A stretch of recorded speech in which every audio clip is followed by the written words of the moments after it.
Hi friends, this video is about Direct Memory Access or DMA. What is DMA? DMA is Direct Memory Access. DMA transfers the block of data between the memory and peripheral devices of the system without the participation of the processor. It is the controls the activity of accessing memory directly is called a DMA controller. A DMA controller can accomplish the task of data transfer via the system bus.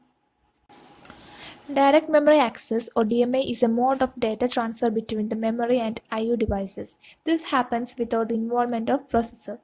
There are three modes of data transfer in DMA. The three modes are burst mode, cyclic stealing mode, and transparent mode. First mode, burst mode. Here, once the DMA controller gains the charge of the system bus, then it releases the system bus only after the completion of the data transfer. Till then, the CPU has to wait for the system buses. Next mode of data transfer is cyclic stealing mode. In this mode, the DMA controller forces the CPU to stop its operation and relinquish the control over the bus for a short time to DMA controller. After the transfer of every byte, the DMA controller releases the bus and then again requests for the system bus. Next mode of data transfer is transparent mode. In this mode, the DMA controller takes the charge of system bus only if the processor does not require the system bus. Working of DMA controller. The main components are microprocessor, DMA controller, I/O devices, and memory. DMA controller is a hardware unit that allows I/O devices to access the memory directly without the participation of processor. Whenever an I/O device wants to transfer the data to or from memory, it sends the DMA request to the DMA controller.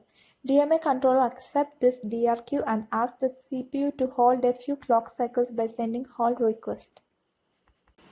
CPU receives the hold request HLD from the DMA controller and relinquishes the bus and sends the hold acknowledgement to DMA controller. After receiving the hold acknowledgement to DMA controller, I/O devices that the data transfer can be performed and DMA controller takes the charge of the system buses and transfers the data to or from the memory. After receiving the hold acknowledge, DMA controller acknowledges I/O devices that the data transfer can be performed and DMA controller takes the charge of the system and transfers the data to or from memory. When the data transfer is accomplished, the DMA raises an interrupt to let know the processor that the task of the data transfer is finished and the processor can take over the control over the bus again and start processing where it has left. DMA diagram. Whenever a processor is requested to read or write a block of data, it is instruct the DMA controller by sending the information. The first information is whether the data has to be written to the memory. It passes this information via read or write control lines, that is, between the processor and DMA controller in control logic unit. The processor also provides starting address of the data block in the memory, from where the data block in memory has to be read or write, where the data block has to be written in memory.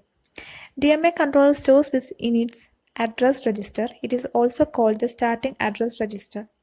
The processor also sends the word count, that is how many words are to be read or written. It stores this information in the data count or word count register. The most important is the address of I/O device that wants to read or write data. This information is stored in data register. Advantages of DMA. Transferring data without the involvement of the processor will speed up the read-write task. DMA reduces the clock cycle reduced to read or write a block of data. Implementing DMA also reduces the overhead of the processor. Disadvantages of DMA. As it is hardware unit, it would cost to implement a DMA controller in system. Coherence problem can occur while using DMA controller.